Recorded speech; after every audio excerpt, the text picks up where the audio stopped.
منظور پښتون وایي له افغانستان څخه د بهرانیو ځواکونو په وتلو سره به دلته هیڅ خانه جنګي رامنځته نشي.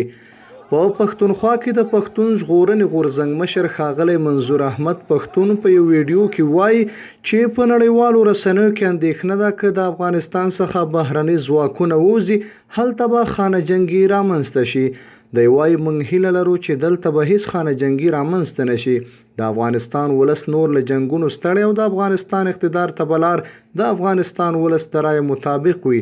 ښاغلی پښتون وایي کيږي چې دلته یو ځل بیا د امریکې د تګ نه پس خانه جنګي یو شی بل شی. اول خو موږ هیله لرو چې هیڅ خانه جنګي به نه وي، هیڅ داسې جنګ به نه وي. افغانستان ولس چې کوم دی ډېر لوی جنګ یې تیر کړ، دلته په کرښه دغه هم ولسونو ډېر لوی جنګ تیر کړ. دا جنګ کنیکټډ و او د دغې یعنې د افغانستان کې چې کله هم داسې جنګونه راغلي دي دغه هم د هغې نه ډېرې تباهۍ او بربادۍ جوړې شوي دي.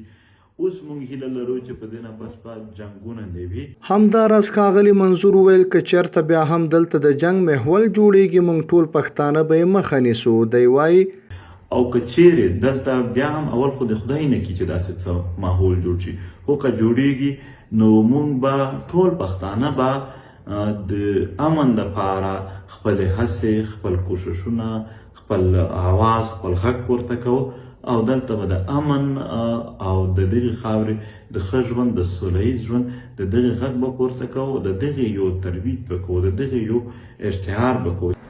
دا په داسې حال کې ده چې د اپریل په 14مه د امریکا ولسمشر د افغانستان څخه د سپټمبر میاشتې پورې د خپلو ټولو ځواکونو د وتلو اعلان وکړ. منظور پښتون هغه ځوان دی چې په لوی اکثریت سره پښتانه پرې راټول شوي او د پاکستان حکومت څخه پر پښتنو د شوو ظلمونو پوښتنه کوي او په پاکستان کې د بېدرکه شوو پښتنو په لټون پسې سرګردانه دی.